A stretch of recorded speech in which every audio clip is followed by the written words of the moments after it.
ಆಗಲೇಬೇಕು.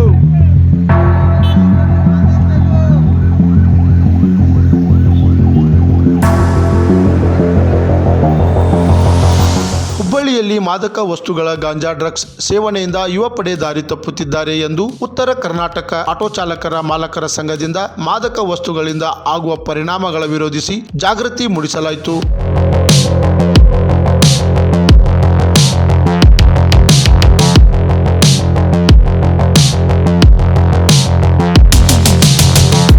ರೈಲ್ವೆ ನಿಲ್ದಾಣದಿಂದ ಆರಂಭವಾದ ಜಾಥಾ ಮಾದಕ ವಸ್ತುಗಳ ಬಳಕೆ ಮಾಡದಂತೆ ಘೋಷಣೆ ಕೂಗಿ ಪ್ರಮುಖ ಬೀದಿಗಳಲ್ಲಿ ನೂರಾರು ಆಟೋ ಚಾಲಕರು ಸಂಚಾರ ಮಾಡಿದರು.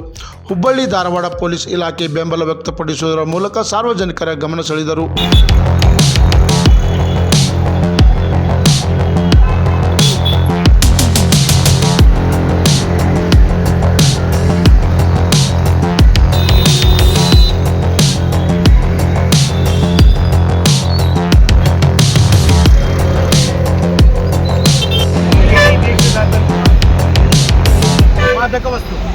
ಮಾದಕ ವಸ್ತು ಅಂದ್ರೆ ಅಫೀಮ್ ಇರ್ಬೋದು, ಸಿಗರೇಟ್ ಇರ್ಬೋದು, ಗಾಂಜಾ ಇರ್ಬೋದು, ಶೆರೆ ಇರ್ಬೋದು, ಇವತ್ತು ಹಲವಾರು ಗುಟ್ಕ ಇರ್ಬೋದು, ಹಲವಾರು ಈ ಮಾದಕ ವಸ್ತು ಸೇವನೆಯಿಂದ ಇಡೀ ಯುವಕರು ಇವತ್ತು ಬಲಿಯಾಗ್ತಿದ್ದಾರೆ.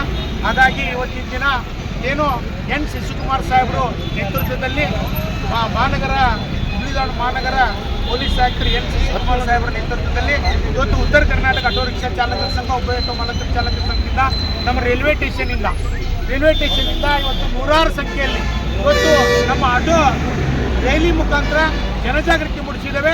ಇವತ್ತು ಟೌನ್ ಪೊಲೀಸ್ ಇನ್ಸ್ಪೆಕ್ಟರ್ ಸಾಹೇಬರು, ವಿನೋದ್ ಸಾಹೇಬರು ಮತ್ತು ಪೊಲೀಸ್ ಸಿಬ್ಬಂದಿಗಳ ಒಂದು ಸಮ್ಮುಖದಲ್ಲಿ ಎಲ್ಲ ಆಟೋ ರಿಕ್ಷಾ ಚಾಲಕರಿಗೆ ಅಷ್ಟೇ ಅಲ್ಲ ಸಾರ್ವಜನಿಕರಿಗೂ ಕೂಡ ಈ ಮಾದಕ ವಸ್ತುವನ್ನು ಸೇವನೆ ಮಾರಬಾರ್ದು. ಇದನ್ನು ಗಾಂಜಾ ಒಂದು ನಿಷೇಧದಲ್ಲಿ ಸಾರ್ವಜನಿಕರಿಗೆ ತೊಂದರೆ ಆಗಬಾರ್ದು.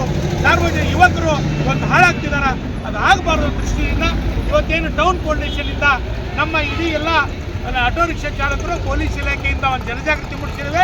ಮುಂದೆ ಬರುವಂಥ ದಿನದಲ್ಲಿ ಇಡೀ ಹುಬ್ಬಳ್ಳಿ ನಗರದಲ್ಲಿ 155 ನಿಲ್ದಾಣದಲ್ಲಿ ಜನಜಾಗೃತಿ ಮೂಡಿಸುವಂಥ ಕೆಲಸ ನಾವು ಮಾಡ್ತೀವಂತ ಇನ್ನೊಮ್ಮೆ ಇಂಥ ಜಾಗೃತಿ ಮೂಡಿಸಿದ ನಮ್ಮ ಪೊಲೀಸ್ ಇಲಾಖೆಗೆ ನಾವು ಹೃತ್ಪೂರ್ವಕದ ಅಭಿನಂದನೆ. ಕ್ರಾಂತಿ ಸಮಾಚಾರ, ಹುಬ್ಬಳ್ಳಿ.